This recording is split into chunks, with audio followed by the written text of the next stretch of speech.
What the hell is going on? What the hell is going on? So welcome to the Postmodern Shaman podcast. Please like, subscribe, and follow and share. I'm here with Georgia Bertelstein. Bertelstein. She's the head of the Native American Church in Berkeley, California. You can find them at medicinepath.org. Here's Georgia. Would you like to introduce yourself? Hi, thank you for that introduction, John. It's been a true pleasure talking with you so far this morning. I'm looking forward to our conversation. Awesome. So yeah, I'm interested in this current work you've been focusing on in terms of being able to connect with your spirit, and also connecting with spirits on the other side, in non-material spaces. And I was wondering if you kind of walk me through how have you approached this and what you've learned so far. Absolutely. All right. Well, let's take it from the transition of my husband. So that was 2 years ago, and George and I had an incredible life together. We were very, very intimately married, and we loved each other in a very whole way, a way that was certainly guided by our spirits. I had my connection to him from the get go was I had a feeling of being in the cosmos and having two molecules or atoms swirling around each other, and that was a feeling I'd never had with another human being, and that kept me interested in getting to know him and responsive to the love that he had for me at that time, because of this feeling that we were connecting from a place that wasn't the place of human being connections and attraction that I had ever had before. And so we got to live this wonderful life together. He introduced me to his way of praying with his conjunction of the medicine of the North and medicine of the South, and the Chinoopa and the Red Road ways that he had studied from his teacher Eagle Bear, the Lakota ways, and then the medicines that those ways had pulled to him, and the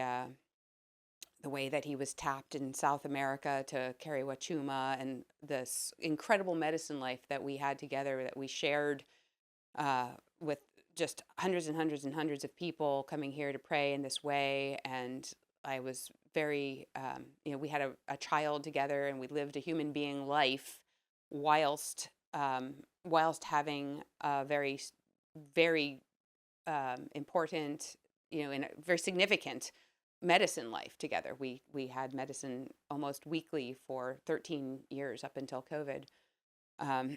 So we're living this great life together where we perceive ourselves as spiritually connected, and also having a very human being life together connection. And we are teaching that to people and learning how to what he called the path of a true human being, and where we're simultaneously connecting with the power greater than ourselves, and being people, and like not being monks, and not being people who only do spirit in a separated from human life way, but from people who are integrating their connection to spirit in their daily life. And the practices that he taught were incredibly helpful, incredibly focusing on letting go, softening, opening, and allowing, the focus on love as as your guidepost to why you could let go of your ideas, opinions, and preferences, and guide yourself to love instead. So that's like 17 years in a in a paragraph. That's George and Georgia. And then so here I was in this life, and he had cancer, and he was surviving cancer, and I thought he was going to live till he was 94. He did not, and suddenly, before you know it, he's gone from his human form here, and our life together is blown away. It's blown apart. It's, my daughter's in high school and she just lost her daddy, and I'm just like completely blown apart. And in this moment of being completely devastated and blown apart from everything that I thought I knew and what I was doing and why I was doing it, to the questions that I started to generate immediately upon transition, like, okay, now why do I want to be here? Now who am I? And then the answers that I got from paying attention to what was actually happening in my life. And now coming to your question, the first massive shift was my awareness that George was still there, that even though I was no longer relating to him with his charming personality and the way that he used his words and the sound of his voice and the hold of his hand and his beautiful eyes and the way that the way that he loved me, that I couldn't not feel him. And I became so incredibly attentive to that fact, like, oh, and I became attentive to the fact that something about him stayed. Something was still very George. It wasn't like he was just part of the great mystery now. He was part of Tankashla. He was still George. But he wasn't George. He didn't, like, a lot of the stuff that he carried in, like, his limitations as a human being were gone. And he was well liberated from them too. He was not like, he wasn't sorry to see any of that go, sorry that, for our love. And that was about it. Like, sorry that he couldn't be there to hold my hand. One of the first things he said from the other side was like, oh, honey, I'm going to be so much more useful to you where I am now than I could ever be as an old human being, man. I was just like, okay, a little soon for that. But like, I heard it like very clear as day. Like, George continues to joke with me just as he always did. And he feels like himself. And he is liberated from a series of things that were his limitations here. And yet he continued to be himself. And through that transition and like the form of our relationship changing from like relating as woman and man to relating, like, a lot of the things that also for me that he was liberated of, that were like the context of our actual female male man woman marriage, whatever, any gender relationship that we had, all those things were liberated from me too. Like, I was just like free of them. There's like those set of conditionalities that you have to navigate in human being relationship form. I was liberated from them, and I was like well rid of them. And it was like immediately I was happy because of those same liberations that he was happy from his liberation. So that's a little off, that's aside, but Wait, can I yeah. so how are you experiencing that? How is that showing up for you, that sort of communication? Right. So this is okay. Let's back this up a few steps. One of the first things. So there's definitely my feeling. There's definitely the claircognizance is what we call it, and clairsentience. So what we learn in spiritual structure is that we have our five senses that are the material senses based on our inputs to our biological beings, and then we also have those same senses in the body that's the not seen body, the subtle senses body. So you could be clairvoyant, and then you see things that other people don't see. You could be clairaudient, and then you hear sounds. You could be claircognizant, and then this is what you think. And clairsentient, you can feel textures. You can also be clear olfactory. I don't know what they call that, but people do smell. Like, you can smell spirits. And and so like I had to figure out what was my clair senses, because people will be stronger in certain clair senses than other clair senses. And then it's like, if you want to go for clairvoyance, but you're not, like, it makes no sense for Georgia to be clairvoyant. I barely use my eyes. I don't look. I'm not a looker. I'm a feeler, and I'm a sensor, and I'm a knower. I have I keep hitting this microphone with my hand. Bop.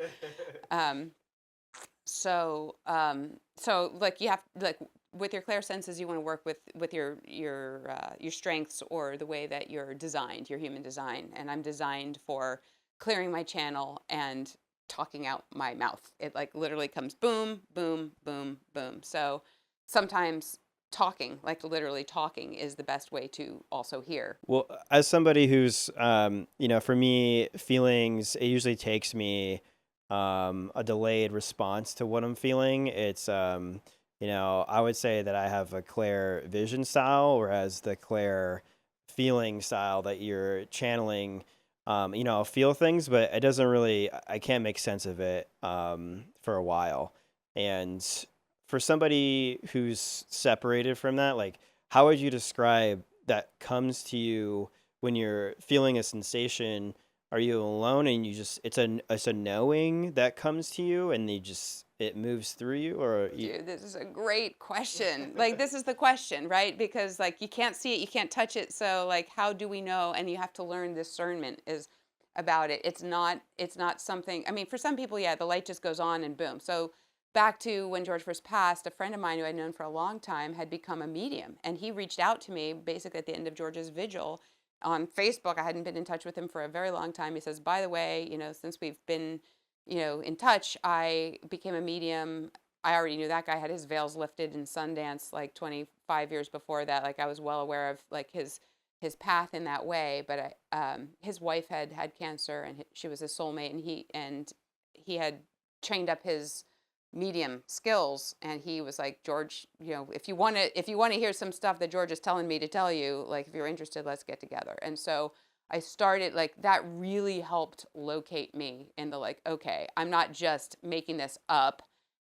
And there's more help. There's people who are more developed in their clear senses who can do that. And I recommend it for people. If you want, one of the things that we learn about your question that you're asking here is you find people who are more developed at it than you.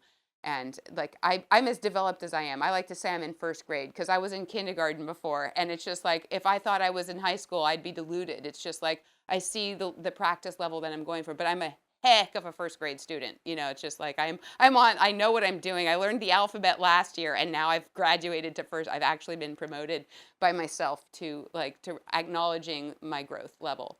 But it's because of finding people who are really, really more developed than you are that you realize what the path is. And then to your question, it's a matter of repeated practice and discernment and questioning. You literally have to question whether or not you're making it up until you believe in yourself, which brings to the next point. One of the things that George said in the medium session, I was bawling, and like, because everybody's telling me, oh, George came to me and told me this, and George, he's everywhere, and like he was with me. So I was like, wow, he's with me and he's with everybody, and like, what's going on? And and in this session with the medium, I'm crying and I'm saying, like, you're gonna get bored with me. I'm just a human being, woman. And he's like, oh my God, you're not just a human being, woman. And it blew my mind. And that was the end of everything. And I was just like, I'm not just a human being, woman. And it was like pushing through the membrane, like when you're giving birth. This is a little gross for people and men, but like your cervix has to thin and dilate to get that baby through. And then like sometimes that last little centimeter, like, and the midwife will go in and tap that. It's very painful. But it takes that little thickness out of the cervix. And so it all dilates, and then the baby can come through. And that was like the tap for me. And I came through, and it was just like, I'm already eternal. I mean, I clearly thought that when I was going to die, then I would become eternal when I was no longer a human being. And then it's like every single teaching that I had ever heard and the implications for how it changed my consciousness in my life, I'm still living into them, but I'm on the path now. That's why, and then I got on kindergarten, and I got new teachers, and then I got oriented towards like knowing what it is that I want to do with my attention and my focus while I'm here. And it does have everything to do with learning to integrate harmoniously the spirit core that is Georgia, that was before Georgia was born and will go on after Georgia was born, with the project that we call Georgia. And and I do talk to myself in third person often, like it just comes out spontaneously, because it's like sometimes you're deep in your sleeves are rolled up, your hands are in the dirt, and you're doing the things. And you're surrendered to your human exigencies. You're surrendered to your feelings, and you're surrendered to your relationships, and you're surrendered to things that are like yours to deal with here. And other times you're like observing yourself do that same thing. So, who's the observer then? Like, oh, it's not separate from you. It's you. And then I also learned from the medium people, we were talking about this before too, that it's like, everybody's talking about spirit. We're talking about communicating with spirit, and like Tankashala and spirit. What do you want from me? What do you want from me? The part of you that talks to spirit is your spirit. It's like, that's you too. There is other spirits. Like, you're not the only spirit, and you're independent surely in the spirit realm, but you are communication point, which is why the Chinupa does what it does. It like takes you right to your spirit. It's like boom, you hold that thing, you pray, and like there comes your now you're listening to the sound of your spirit. You could call it your heart. It's the contact, the place where the heart is the contact point between your connection to your eternal self and the exigent, the material world self that you're here for. Was there a moment where you were practicing this and you felt like you got information you didn't know, or how you would get otherwise, that was sort of validated in some way? All the Or time. can you give me an example of like what, like something that's happened where you're like, wow, I can't believe that this just happened? Oh yeah. So that's like my life, my whole life. So I get the example is like, oh, okay. I mean, the things that pop up to that might be interesting to others, it's spirit guidance. So you're learning like so what your question of like, how do you know that it's that and not the other thing, right? Like, Well, not so much how do you know, more so if you were to teach somebody how to do this themselves, um, how would you suggest them going about doing this? And mm-hmm. if you have any examples in your own life where, you've sort of tapped in, any kind of stories about that. Yeah, there's just that's my entire life is like how do you receive the guidance? Like how do you get there? And I'll tell you something that pops to mind immediately is I was taught prayer ties in the end of 2006 by Tadra Matthews, and that was just. And then I sat with George and Eagle Bear and like learned about prayer tie medicine. This is tobacco. Um, and I learned how to do the thing. And then people came, and I was teaching tobacco ties every Tuesday night for many, many, many years. And I learned everything that you could possibly need to know just from teaching the prayer ties, because it put me in a channel where I'm listening. Like I put myself up on you by tying the ties, by doing the thing, you put yourself on a little tee, and then spirit hits you out of the ballpark. And like I learned so much from the water prayer, from like all the things that like we know that we practice in order to do that. In my life right now, like I call it ask a better question. It's like I get the spirit help, I get the connection from spirit by simply being in an inquiry mode in my life. So like you're gonna get the answers if and prayer is a big part of this. Like sometimes we're praying, and it's like there's a difference between praying for outcomes and praying for help or praying for guidance. If you pray, if you're asking to be told, like I've found that spirit has always met me there. If I'm asking for help, like like and making those questions really good. It's like following your own thread of your own inquiry is how you're going to get the response from spirit.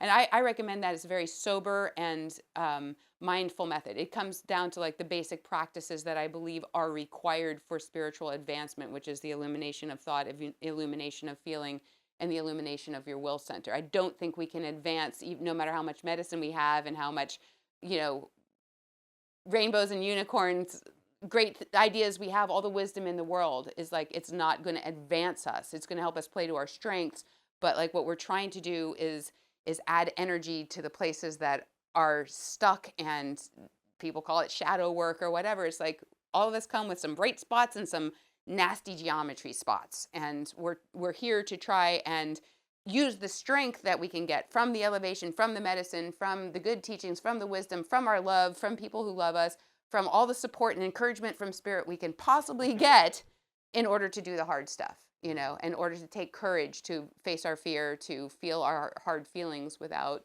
defending them with stories and upset.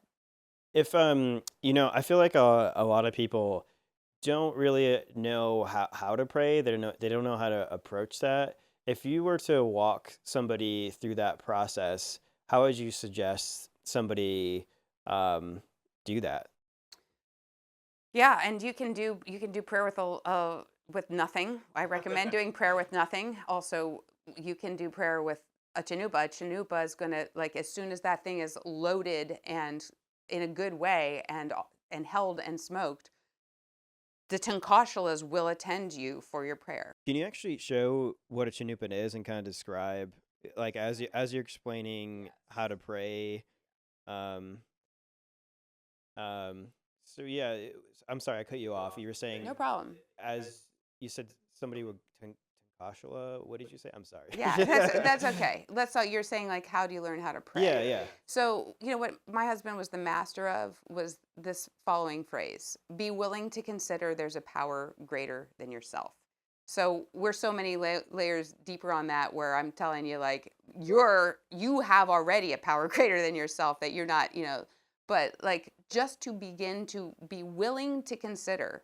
I mean, this is the state of how deeply our, for many generations, our ancestors, possibly for many of us, have been deeply immersed in materialist doctrine, that like it only what we see is what's happening, and anything else than that isn't real. And if science hasn't figured it out yet, even though actually science has, and they still can't even explain it to our consciousness, because we're not like willing to believe that we would have learned it in school if it was real. And I'm an educated person, and that's not what they're talking about on the news. So that isn't the thing. So like, the journey, the beginning of the journey, the way that George got so many people to take that leap, was to be willing to consider that there's a power greater than yourself. And I think he got that from the 12 steps. It's just like, he didn't make this up. And, being willing to consider that there's a power greater than yourself will get you on the road, but you have to follow the road. And then as you're following the road, you learn about the road.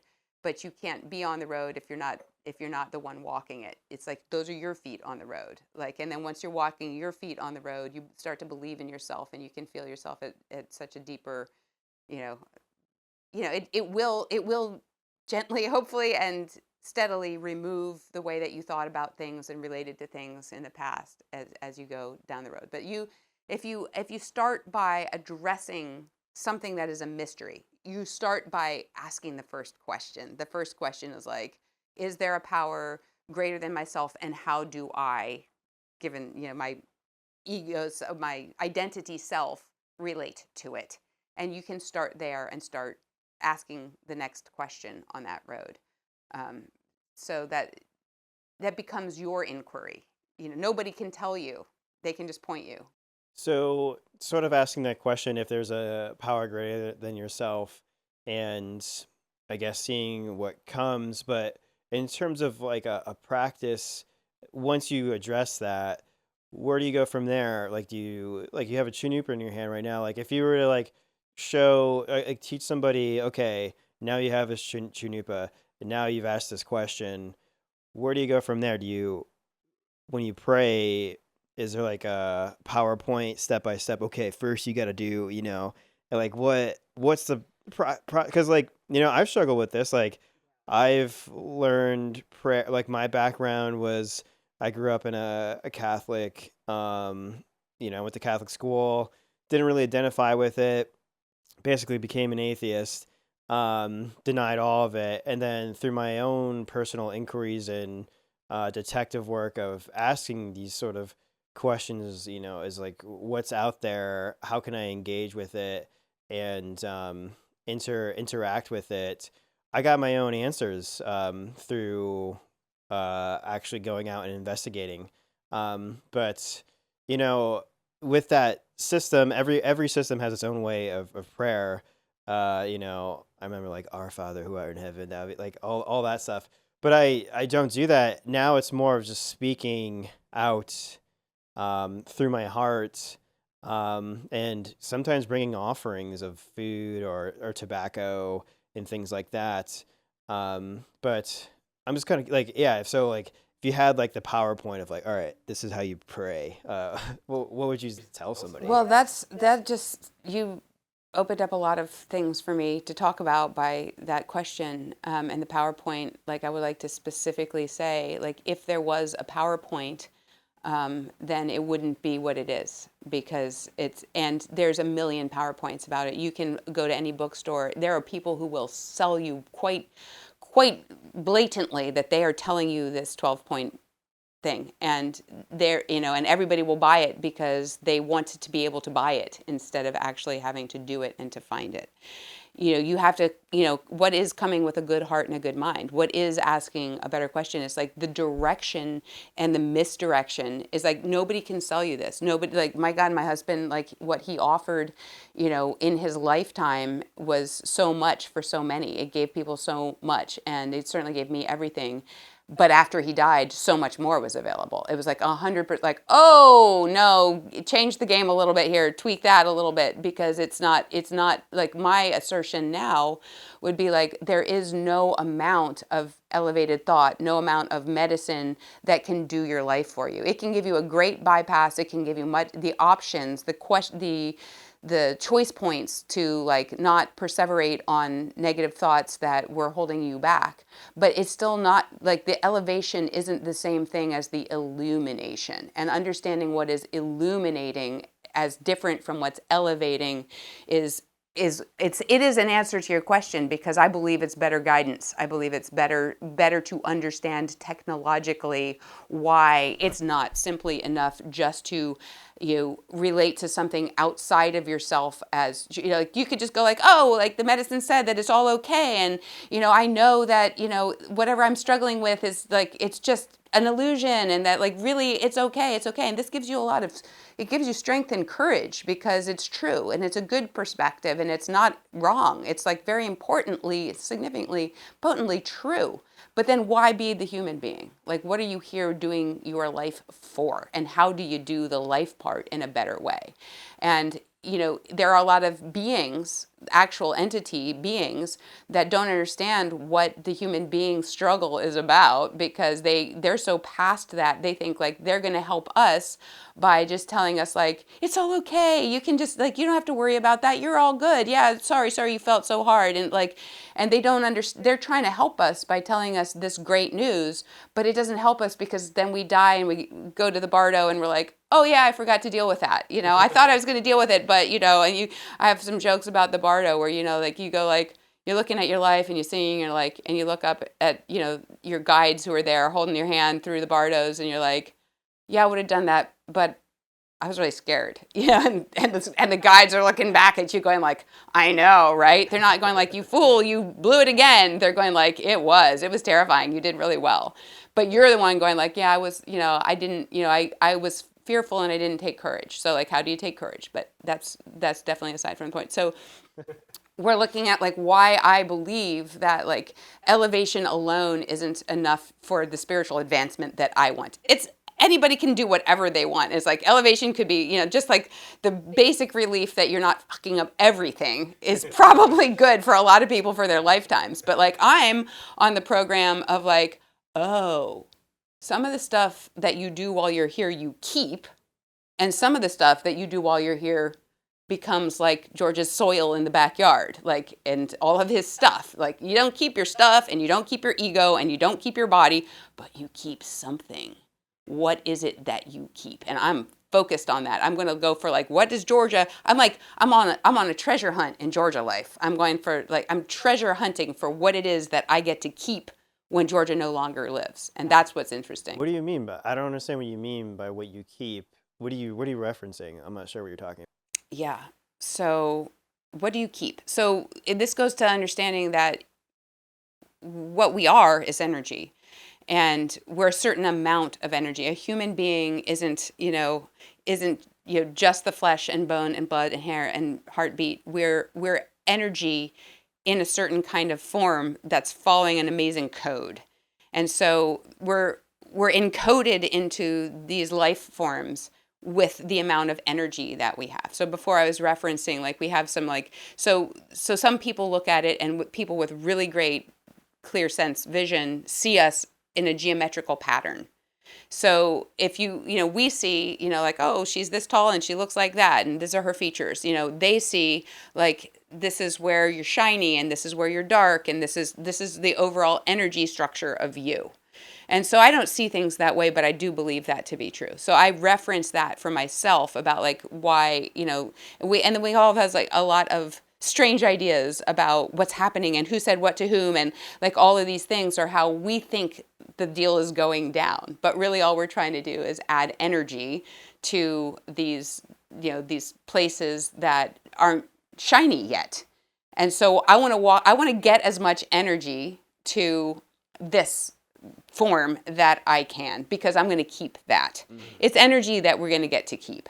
But we're not going to, we're not just going to go out and grab some energy, and then we're going to say like, oh, my vibration is high or my vibration is low. And then that's not the same thing as illuminating feeling. Illuminating feeling, like if you're actually embodying the way that your moment actually feels, if you're in the eternal present moment, in the eternal now, and you're present to how it feels, it doesn't matter if you're scared or angry or, very, very, very, very aggrieved and sad. If you're just feeling that, light is going to it, because that is the mechanism of what we have to work with here. It's called our consciousness. It's like our consciousness, when we're talking about the human being energy form, the human being level of spirit, independent spirit core that we have. We're looking at the stars and we're going like, I'm like a star. You're like a flashlight, okay? And the battery's pretty low, And so like you've got this little flashlight and you're trying to shine like a star. And so you're overlooking like the fact that your light doesn't go very far. Where does that light really go good? It goes good pointed inside you. And so what my teacher taught me, Dr. Robert Gilbert with the Vesica Institute taught me, is that consciousness is your light when it's reflecting internally. So that's what consciousness is. So that's what I'm talking about, illuminating thought and feeling and will center. This is about where you're focusing your thoughts. And so for all intents and purposes, illuminating your thoughts just means listening to your own thoughts. It's like most of us aren't really listening to our own thoughts. We're being led by our thoughts. We're identified with our thoughts. But as soon as you're listening to your thoughts, who's listening? That's your spirit. You can actually, and what's your spirit? That's your consciousness, and that's why it's illuminating your thoughts. And it's like, oh, what are the barriers to do that? Well, people will spend lifetimes in those barriers. It's like you're ashamed of your thoughts. You're judging your own thoughts. You're terrified by your thoughts. You think you suck, and so you don't listen to your thoughts because of those reasons. And many, many, many detailed people will go to therapy forever to just discuss why they can't, why their thoughts are so bad. But if you can just listen to your thoughts, you illuminate them. And what happens when you illuminate your thoughts? They change. You don't have to try to change them. That's what the light does. That's what the consciousness does. That's your connection to spirit. It's just you paying attention to you.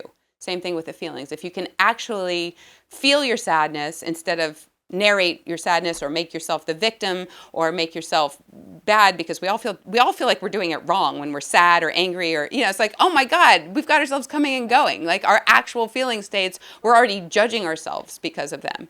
But if you can just feel them and get past your levels of shame and your prideful comparisons and your rightness and all of the things that keep you from just feeling, what does it feel like to be angry? What does it feel like to be scared? What does it feel like to be sad? If you could just feel those things, and even if it's like you don't even need to name it, any of those things, it's like, wow, this just feels like kind of yuck. It's like, ew.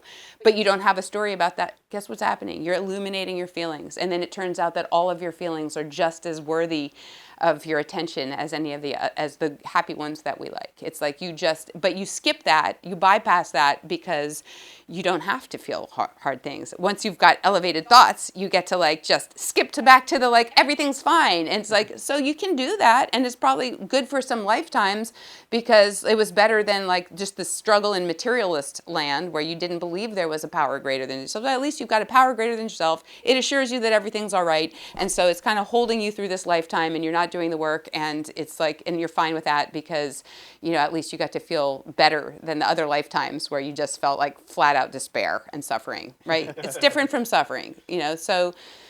And then the last one that's really challenging to talk about is the illumination of the will center, and that means like that, then you're coming online with your sovereignty. And then you're coming online with freeing yourself. You're coming online with the very, very humbling practice of realizing what are your actual choices and who's making them, and why. Why are you choosing what you're choosing? And that is what we are here for. Literally, all of it comes down to the choices that we're making.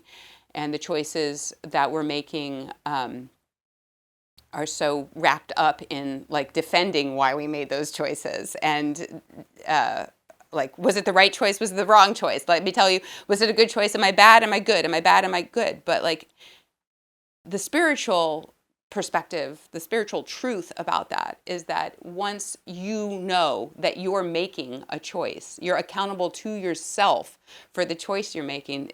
It's much deeper than good or bad or right or wrong. It's like, oh, I did make that choice. It's empowerment, you know, it's just like, and then you're looking at like, well, what are the consequences? Would I make a different choice next time? What were the factors? What was like, but you're connected to the choices that you make. It comes down to the things that you say, the use of your time. Like I got so informed about like so many things from illuminating my, you know, my will center, and it's just a first grade practice, mind you. I expect to be changed thoroughly, you know, over the course of my life. It's like you know, it's already changed a lot, but it's like, I was like, oh, you know, I am choosing distraction. I need distraction. I need to go offline. I need to stop working. I need to stop waking up. I need to, you know, just calm down. I need to balance, you know, this experience that I'm having of like my constant spiritual awakening with just, you know, like, zzz, you know, entertainment and good feelings. When you say illuminating your will, are you explaining that you're just being conscious of the choices you're A making? 100%. And I totally agree with you. It's just like moving through life is just a bunch of choices. And there's Ryan Holiday. He writes a lot about the Stoics and Stoic philosophy and how it kind of boils down between vice and virtue, the choices you make and how you move. And virtue has a lot to do with like, you know, courage. There's tons of virtues. Um, but it just reminds me of that and how being conscious of it elevates you to become aligned with your spirituality. Um, yeah, so going kind of taking a step back to the tobacco and using tobacco as a catalyst for prayer. I sort of want to reference something that I wasn't really aware of it until I came here, and you taught me this, and George taught me this, and using the prayer ties to connect with spirit and pray. Um, and also, you know, George taught me to gift tobacco to elements of nature. You know, a lake, bringing a satchel of tobacco and putting it by trees or lakes or anything you feel like could use it, because nature gives us so much. Giving back to it with these gifts like tobacco feels this sign of respect for that. But you know, before you know, I was here in this dome working with George, and I was telling him I was going to go to Hawaii with a friend of mine. He was bringing me on a trip, and he taught me this. And the first thought I had was like, oh, cool, I'll bring tobacco and gift it to Kilauea, the volcano. So when I was there, I went to an old growth forest, and there I was just like dumping tobacco in different like trees, in the base of trees and the trunks of trees. And um, that night, I felt like I got visited at the hotel by spirits, and it was really unexpected. I don't know if they were nature spirits or what kind of spirits they were, the things that were there, but I was just kind of like aware of it slash semi trying to ignore it because it was like a little bit of a new experience of just being like aware of his presence there, um, feeling based, but also an inner eye based. And I was like, all right, this is here right now. I'm gonna go back inside in my hotel room and just I'm gonna go to sleep now. And then it was almost as if they were doing surgery on me, or like I was like, and I was like, I'm just gonna go to sleep and have whatever they do what they do. But it was an interesting interaction through the medium of tobacco. Um, yeah, and I just wanted to circle back to that as like a way to pray with it. And I still don't really understand why that's the case. Like, why is tobacco the thing to connect with Right. this? No, 100%. That's a great story and a really great teaching. And same thing with the Chanupa. Like, why does that, you know, why does the stick and the stone here connect us to all, this incredible uh, way of relating to spirit and being attended by spirits that wish us well. And that is just why, to your point, it's like, that's because tobacco. That is because tobacco, spirits like the tobacco. And they come, like if you make an offering in good heart and good mind with tobacco, the spirits that like the tobacco say, oh, you want me, you like, because like really developing a relationship with spirit is just like spirit's ready to help us all we want, but we're going like, no, it's okay, I got this. Yeah, don't, it's like, and then if you say like, okay, I want to be in a good way with you, they show up for you. Like they will attend you to the extent that that you allow them to attend you. And like coming through tobacco is just one of those ways that people learned. It's just like, oh wow, this stuff is really really a good exchange with spirit. They like the tobacco and we like spirit, so we offer tobacco and they attend us. And that is actually the basis of like when the true meaning of Aini and animus and animism and all of that. And thanks for talking about the Stoics. They came through for me really strongly in this past couple of years as well. It's just like, oh wow, it is kind of the basis of materialist thought, but it's not wrong. It's like they were deeply, like there is nothing past this, but so how do we do this? So like, I really, they're the best of what the mind has to offer, really. I'm fascinated. Epictetus and like the stuff that they philosophized about was really helpful. Very meaningful to me. But our mindset of presencing to like what I noticed just the other day, I was doing, it's like, am I doing my tasks because I'm a good girl if I do all my tasks?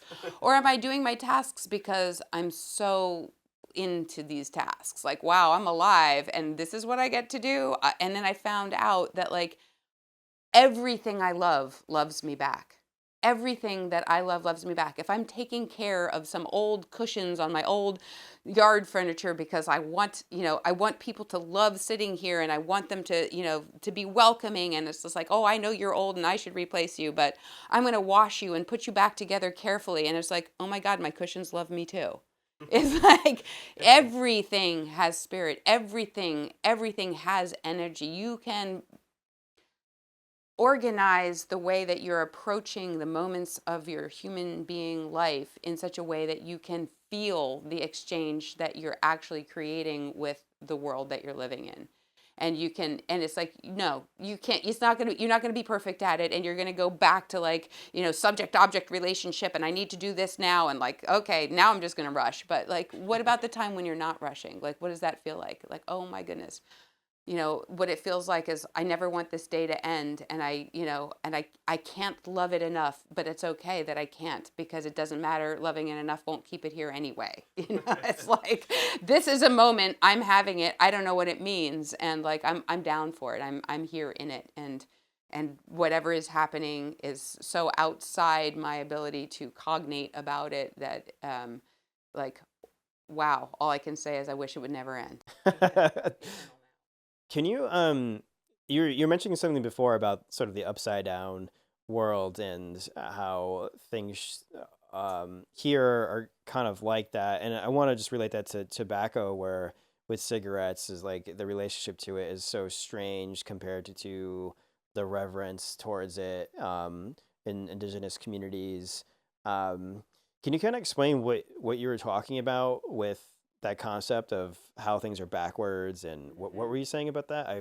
So you can imagine that for these human beings that we are, the amount of energy that we have, like, so if you take the energy, the light that we actually possess, the independent spirit core at the actual level of human being, and then you put it into the form of a biological creature that's basically something like an ape. And not that apes are a whole lot further behind us than it's like, and there's plenty of other co-creatures on this in this world that have probably at least as much energy as we have, but just going on the human being thing for now. And so you're just a biological with just enough energy to go like, I can do, like we're doing this. Oh my God, we do this. And then we get more kids and and then you can pretty quickly see that immediately what it would want to do is protect itself. You can see that this being with this consciousness in the material plane, in the dimension that we're in as human beings on our planet, like immediately the imperative to protect itself comes front and center. And then like everything that's happened in all the cultures everywhere, not just like the bad, United States people of right now and, the European conquistadores and all that. No, but all people like start to develop systems to protect and defend. And so this is the innocence factor on all of this. We gotta start with our innocence. Our upside downness, our wrongness about everything is totally innocent and totally understandable. Like everything that we do wrong, trying to do right is like the trying to do right is just because like who wouldn't try to protect themselves or protect their children from pain and actually human experience. So we have a lot of things that are trying to protect us from the actual experience of being alive. And we can understand why we would do that. Like that's not a point of like making ourselves bad and wrong and shameful once again, because it's not. It's like we just do everything wrong. We just do it all backwards. It's just like we're doing in the dual nature of being both eternal or existing in other dimensions and trying to exist in this one at the same time. We end up like developing systems in the system that we're currently seeing kind of an end game of, which is the end game of subject-object relationship based on the fact that we don't believe that there's any power greater than ourselves, and we can just be materialism and and just like dog eat dog and compete for our own benefit. And we're not trying to dissociate ourselves from that mentality. We all have that. It's more empowering to notice that in ourselves and in our thoughts and in our relationships and in our actions. So I'm not saying like that's bad and we're doing the good thing. Like although that's kind of what a lot of people are saying, I'm not saying that at all. And George most assuredly wasn't like that. Like he was like he identified with everything that was wrong and like that was a strong suit. Like he was saying if I can do it, anybody can do it. Nobody believed him, but it was true. So culture as a mechanism of survival is basically the normative or the acceptable things and everybody wants to be normative and acceptable because it's comfortable in human being form to be reflected as good and to be virtuous and to be kind and not be crazy.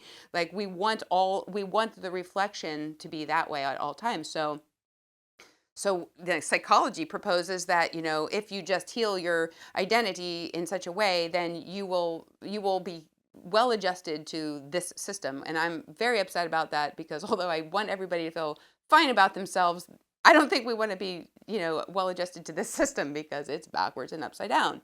So the teaching from the rainforest is that like human beings make normal everything that we should push away and reject, and we reject the things that we should be attracted to. Like we should like it makes more sense to love change because everything's always changing. It makes more sense to embrace the unknown because that's where all the good stuff happens. But like we hate not knowing. We hate being wrong. We hate change. Like we're just trying to protect ourselves, because so we have all these systems ingrained in us that are trying to do like the opposite of what would actually help. And so as you're on a spiritual journey, you're trying to learn like to take each little bit of you that is doing it that way, that's a dominant way, that's subject-object way, and just going to protect myself and get mine way, and just like notice all of the ways that your will is being fed by that, and just try to put the brakes on. Just try and turn yourself. Learn what once I had this experience where medicine was the first time I engaged with that medicine, and I was shown very clearly a bunch of human being level interaction that was like, it was all beautiful and all glorious. And I was just like, medicine, I am not interested in this. This is not like, I don't want to do any of that anymore. Like I've done enough of that. There's no end game for me there. Like what? And then immediately I went to like, oh, I don't know what else to do. Like, I don't know how to do it any other way. And the medicine woke me up immediately and went like, that's why you're alive. That's what you're doing here. Like, learn to do it the other way. Like, this is the chance you have to change that energy. It's just learn how to do it the other way. And I was just like, then I was extremely awake and I was ready to get on with my life. I was like, oh, I got to go talk to my daughter. I got to go be at home and make some food. I was like, I want to live. But like that's always going to be uncomfortable. It's always going to be awkward. It's always like if you're finding your, not just like saying like it's bad that we, mine, this terrible way that we relate to nature is bad, and the wars in the planet are bad, and people being mad at each other is bad, and go like, oh, what's the me part of this that I can actually change right now. It's not gonna you're not necessarily gonna make being a human being look like a good idea, because it's awkward, and if everybody just wants to be comfortable and like be assured that they can be happy all the time and that they never have to do the hard, it's like, oh, we don't do that because we can bypass that. And you're going like, wow, really, pain has been the best teacher. It's like when George died, the pain that I could not avoid. I mean, I was going to avoid that pain forever. I was never going to have, that wasn't for me. It's like Georgia was good at avoiding pain, like way good. And then like, oh, this is unavoidable pain. And then because it was unavoidable, I got the lessons from it because it taught me more than anything ever. And like it taught me what love was differently. Like love, not just giving people what they want or rainbows and unicorns. Love comes complete with pain. It comes complete with all your feelings. It comes with anger. It comes with no. It's like none of that is contrary to love. Like love is not just the like, but it does give you that. It does give you that. It's like you feel like a real person. You feel like, yeah, I trust myself because I can actually feel the totality. It's like I don't question my love. It's like I don't need somebody to believe I love them in order to know I do. It's like I believe in my own love. I am schooled in what my actual love feels like to me. It's not my concepts about like who did what to whom or like causality. It's actually a feeling that I have. Like I know I wish everybody well. I know I would just want to come to good. And then after that, it's like extremely humbling about like what you do as a human being because you aren't God. You have a little flashlight pointed inside. It's like, okay, I'm going to just be over here in my small gears trying to get that flashlight pointed more inside than I ever thought I could, and it's like, it's good inside because then once your flashlight's inside, it's like you are connected. Your light is inside you. You are yourself. You're not separated anymore. Like, oh, this is my human and that was my spirit, and I was, even up until George died, I did not fully, it's like I believed, but now it's like, oh no, totally different level of work, like direction, kindergarten, first grade, like on the path.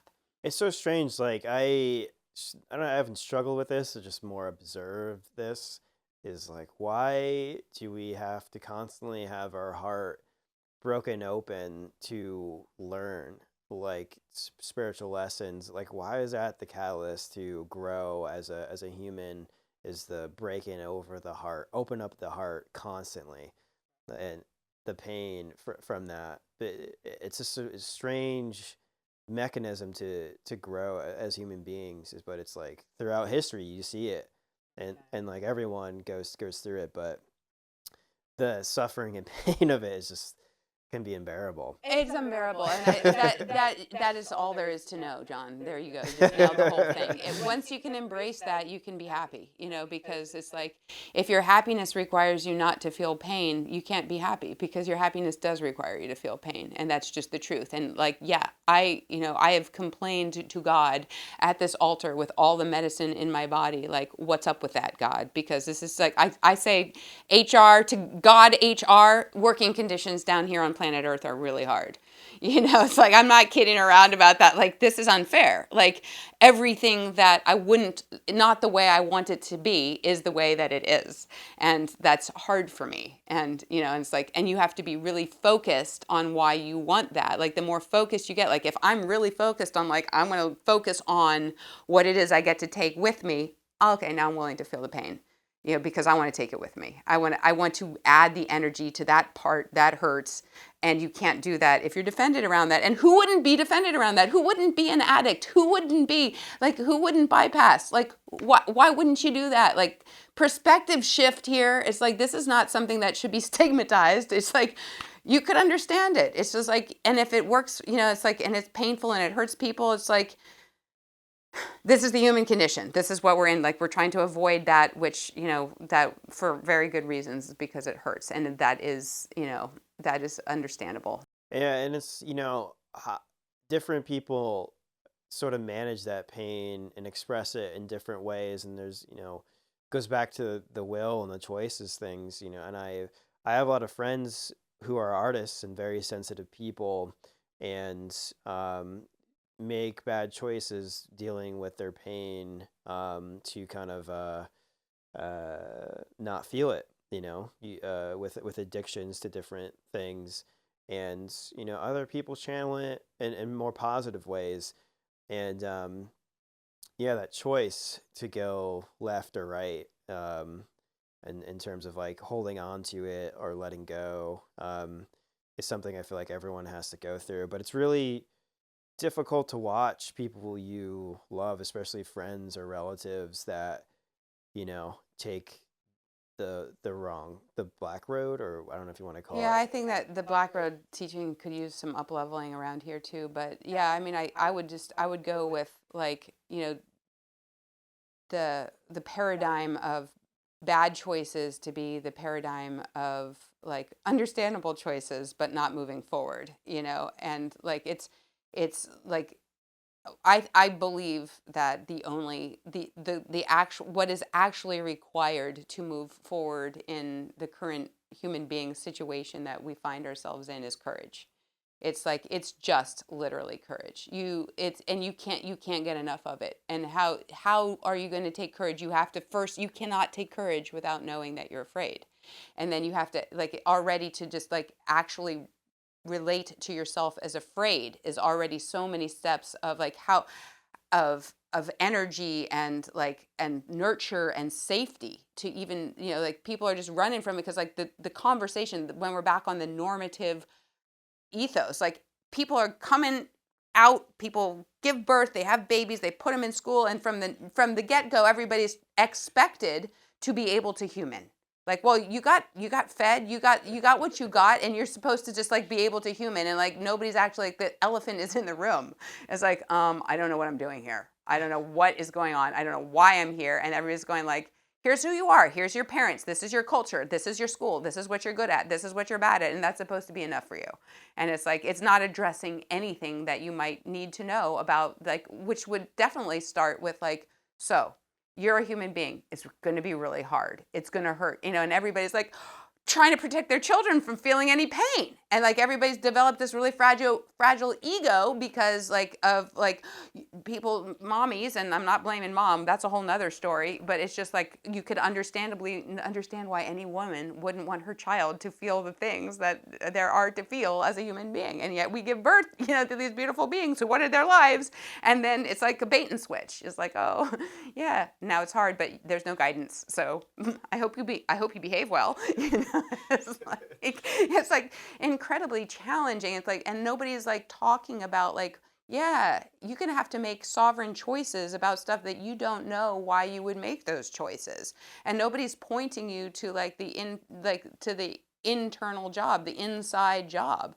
Nobody's offering this guidance to children who are just supposed to be understanding it all. And, like, you have the sense that you're imposter from the time you're little, because, like, you pretty much, everybody I know, I do not know where they got this idea. This is not an idea I had. Everybody thought everybody else got the memo except them.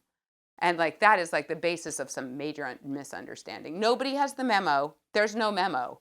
Go find your memo. Like, and, like, putting yourself in the seat to go be the memo collector of your own questions. This is your inside job. Like, you're going to have to ask your questions that you have of this place. And if you're always going to default to, like, what somebody else thinks, or what you think everybody else knows and the page they're on, and try and get on that page, that's a pretty low bar for your human experience. And so people who are artistic are people for whom this system of success is not set up. For people who are, like, really super left-brained and, like, good at math and, like, can, fit themselves in corporate and, like, want to be dominating, like, capitalism's for you. This system, this end game of subject-object relationship, domination style, protection of self, and maybe a couple others, and some people just self, is we're running an end game on that kind of thing, and it really leaves the people who are already good at just beingness and channeling and loving beauty, and like it does not, capitalism doesn't, like, I'm sorry, just gonna call it capitalism, but it's a whole thing. That's just, the capitalism is just the end game of the paradigm of subject object and the defense of the material and the disconnection from the spirit. But anyway, that system just it doesn't care about nurture. It doesn't care about female. It doesn't care about art. It doesn't care about like presence and beingness. It doesn't care. It doesn't have any use for that, because all that is about the spirit connection, and this is the end game of the non-spirit connection story. So people who are inclined with a lifetime of art, they got it rough, because it's like, and then they're failing because they're not making a living, and everybody's judging them, and they're calling, it's like, you're not responsible enough. It's like, oh my God, I'm not even built for that, and it's not fair. And so, like, then they're just feeling bad about themselves. So the pain of feeling bad is like easy to see why artists would, and plus a lot of those drugs that a lot of artists like, it's like they kind of like foment the connection, the side of like feeling the way you like to feel. They make you high and you like it. And so I don't think there's, like, I don't have a stigma about those kinds of choices. It's just like my husband would say, how's that working for you?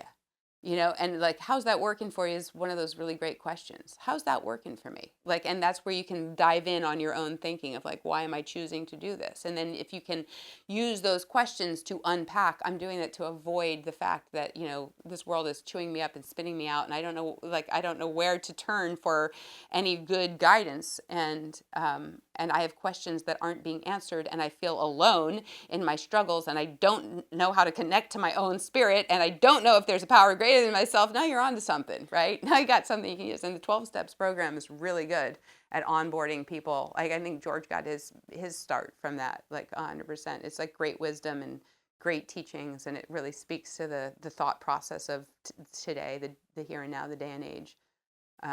So it is, and then, like, I mean, honestly, any kind of elevation without the focused practice is the same as the Black Road. It's like what we're talking about here is like believing that, like, elevated thoughts, if I have these really great thoughts about spirit, and like I understand that, we're not just, in matter, we're actually, there is a power greater than the spirit, then I am that. And that is not true. It's like knowing that is a step in beginning to be able to work the human being suit to better effect. But it isn't like who you become. So you are actually, if you only have elevation and you don't have a spiritual practice where you're putting your foot on the road every day and watching yourself take those steps, like the choices that you're talking about, then you're just going to need to go get medicine again, because, then you're back to your prayer, and you're looping on the same prayer over and over, and like you're still manifesting the same. Then you mad at yourself for manifesting that again, and manifesting is a whole nother problem that we deeply don't understand, because we're so judgmental. We shouldn't be judgmental about the Black Road. The Black Road is life. Like, that is what we are doing. We're just trying to peak. We're trying to get a little relief here.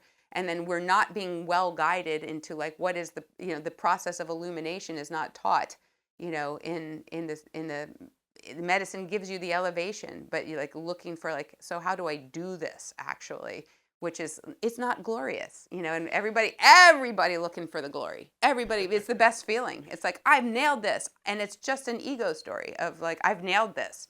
And people will sell you like, I've nailed this, and I can sell you for a lot of money. If you have a lot of money, I'll sell you how to nail this too, and that's what's going on, and I'm not against that. It's like, it's not for me, but it's like, I can understand why people would do that and why it would be appealing. It's like, I have complete compassion for that.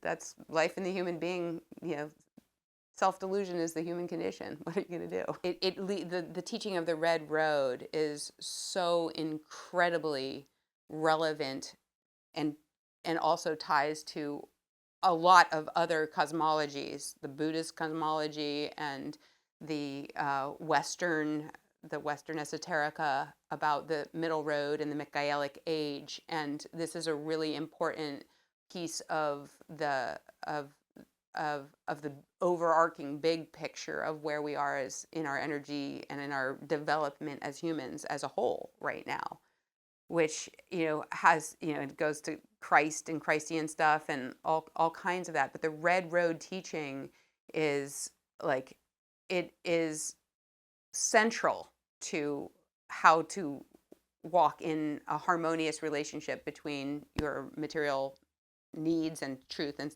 lifetime and your spirit self. And in the Red Road teaching, we have like a circular representation where we go in a round way, like we experience all of the feelings, and like all of the nodes of the compass are like energize different parts of what it's like to be a human being. Like, we're experiencing all of them, and then what we're choosing is to walk red. So like, we're experiencing our despair, we're experiencing our elevation, we're experiencing our not knowing, and like our looking to the north, and then like where we're walking is north. And so for the other cosmologies, the representation of the middle pole, which is in which like the Buddhists go deep on this, is just like duality, meaning that every two things aren't, like, you could say they're the opposite sides of the coin, but they're actually just the same coin. Like, every coin has, you could look at it like this, or you could look at it like that. And so like, if you're walking through your human being, like checking your consciousness, and you're seeing like, sometimes I fall on this side and sometimes I fall on that, it's like, and there are these opposing forces. And when you see those opposing forces as actually the same thing, now you're in the center, and now you're going north. And so like, how that relates to any two things that seem diametrically opposed, I like to use this example with the ego, because I think it's really been significant in my life. It's just like, thoughts about like internal dialogue about Georgia being good and internal dialogue about Georgia sucking all became the same thing to me. They became thoughts about myself, And so if I'm hearing a Georgia is good story, or if I'm listening to myself think a Georgia sucks story, I'm like, okay, Georgia's thinking about herself. Like, and then I'm like, do you want to think about yourself anymore, Georgia? Nope, I'm not interested in thinking about myself. Bored. I am bored. All the stories about Georgia being good and all the stories about Georgia sucking, I've heard them all before. And so like, they just sound like, you have a right arm, you like your right arm, it does things. You have an ego, you like your ego, it does things. It's like, it's one of your appendages. It's going to be, we want to be healthy with it. But I'm also not central to it. Like, I don't care that much about if Georgia ends up with the good or Georgia ends up with the bad. It's like, I'm pretty sure I'm outside my pay grade on knowing whether it's good or bad. I know I have feelings about it, but I don't want to be led by those feelings any more than, like, they can wake me up to something like, oh, why were you feeling? Because if they wake me up to the same thing, John, it's like, if I'm telling myself a good story, it's waking me up like, oh, what are you defending? If I'm telling myself a bad story, what are you avoiding? It's just like, something is going on that I am triggered to think about myself in a comparative way, or to try and measure myself. It's a great tool for me like that. It's not a great tool as my compass of where I'm going. Like, I am not going to like, finish this life feeling so proud of myself. I want to finish this life with peace with myself. And so those two poles became the same thing for me. So when I know the sound of them, I recognize the sound of them, they prompt me to a deeper relationship with the present moment, and I'm back where I like to be, which is thinking about things that interest me, like some of that we talk about, like finding out, asking my questions. What is there fresh for me today? I have one of the practices you were asking about, like, how do you get spirit to, like, listen to spirit? Like, how do you put yourself in a position? I was given from dreams. I was given a practice to do every day, and my dream showed me how to do that, and it's a practice I have every day. Oh my God, I forgot. I wanted to talk. That was what I. Yeah, can you tell a story about that? The exact, like what you were just talking about. Can you give us an example of how that happened or what happened? Yeah, the dreams are really powerful. So when George passed, and I was just, wherever I was, and a lot of things immediately started happening in dreams, and I was having dreams. And then some of my friend who was the medium told me, like, oh no, dream work is real. It's like a lot of spiritual development could just be done on dreams. Like it's just a whole thing. And then it turns out like all the indigenous, every culture that has a intact spiritual bridge to the spirit world, or whatever you want to call it, has very highly developed, is the word I'm looking for, dream practices and awareness of what dreams are. Like, and so I got some really significant dreams that happened to me. And then I also started to really track my liminal space, where like you're halfway in and halfway out, and like watching the consciousness come through. And then I got a dream teacher, which was also super random. And I recommend people who are interested in dream work. And so now I'm on like kindergarten with dream work as well. But I have practices about that. And I mean, there's so much. There's just so much there. Do you feel comfortable talking about one of your dreams and what you learned from it?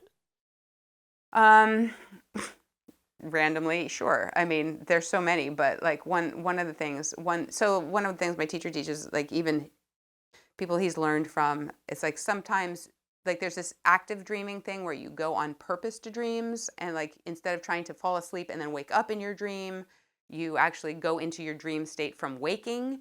And so there's a lot of people who practice active dreaming and waking dreaming.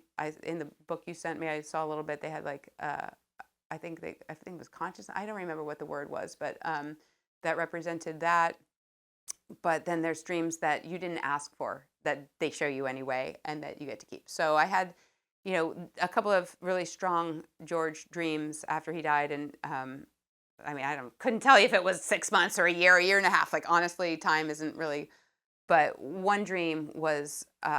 And also you meet people at places, like you learn to go to dream places. Like you purposely remember the places that keep showing up in your dreams, and then you go back there so that you can meet people in your dreams, and you can start to like call in the meetings that you want to have with, people who existed before, or people, whatever it is you're doing with your dreams. And of course, for me, it was all just about connection to George, like how, I had to learn how to connect to George in a form that he's in now, that he's not. I was used to connecting to him as a man. He said what he wanted to in English, and like that was a lot of what we did. And now I was very motivated to make sure that I was still able to do. I had to change a lot to stay being a person and relate that much with spirit.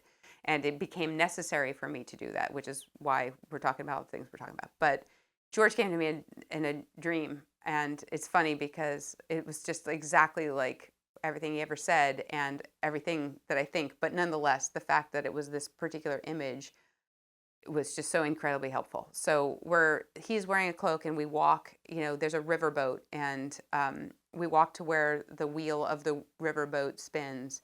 And then the wheel is gone, and we're just on this ledge at the bottom, and like we're just looking at this unbelievable sunset, and there's water and birds and clouds, and it just feels a certain kind of yummy. And it's just like the sensory input of like how beautiful it was. And then the guidance, I mean, it's hard to say he was saying, but he was saying like, love it, it's going away. Love it, it's going away. Love it, it's already gone. Love it, you can't hold it. But love it more, you can't keep it. Love it more. And it was just like, that's kind of what he talked about anyway. But it was just like, it registered in this dream. And so many moments of my days that come by, it's like the awareness of like, I can't love it enough. And if I could love it enough, I still can't keep it. It's like you want to do something as a human being. You want to do something. You want to tie it down. You want to lock it in. You want to fully have it, and you can't, but and so like, does that lead you to be like, well, I can't, so never mind? No, it leads you to like do it anyway. And like the lesson of like, and I was saying this 6 months before he died, I was like, oh shit, I can't love him anymore than I love him now. And I know he's going to be gone, but I can't love him anymore than I can actually love him. And then it's like, I was like, I wanted to love him as much as I could because he wasn't going to be there. But even if you can, it's like, you don't get to keep that. You don't get to keep the form. The form is going to change on you, and you still love it anyway. And then after he died, and I was just bereft and broken, I was just like, I wish this on everybody because of that broken heart. It's like, it taught me so much to lose to have my heart broken open because of the bigness of that love. And then after that scene where, he's saying like, love it more, you can't keep it. Love it. And it was just like this dialogue of like, still want it and you can't have it. Can't do it enough and still do it. And all of this back and forth. And then we go up this kind of place that's become a familiar, strange location in my dreams. And he was trying to, like, he couldn't get his pants on. He was trying to, and he couldn't because he couldn't quite stand up and because there was too much clutter everywhere. And it was just like everything was like in his way, and he was tripping and he couldn't get his coordination together. And I was just there like moving things out of the way and helping him to get dressed. And he's just like, that's what you did for me. Like it was too cluttered and I couldn't do it. And you just helped me get my pants on, and I was just like, and then that, it's like, I saw that representation of, of like the way that I made it so that he could do his best life was just like, he could do it, but he just needed a little help to get, to get his balance and to get the clutter cleared out of the way. And my belief in him and my love of him and like all of that just provided him with that. And then like the representation of like being a spirit in human form is like, we can't get our pants on. Like that just worked for me. And like all through my days, like, it's like, it gives me so much compassion for myself and everybody else. It's just like, yeah, we'd be doing a lot better, but we can't, there's too much clutter and we can't balance here. It's just like, we can't get our pants on. It's just like, you're trying to get your foot in there and you're falling over and then like you're falling over into something and everything's all over the place. That's what being in a body is like. So those dreams that continue. I mean, I've dreams galore, and they're all very helpful. But those two they impact my daily consciousness since since the years when that happened. I don't know when it was.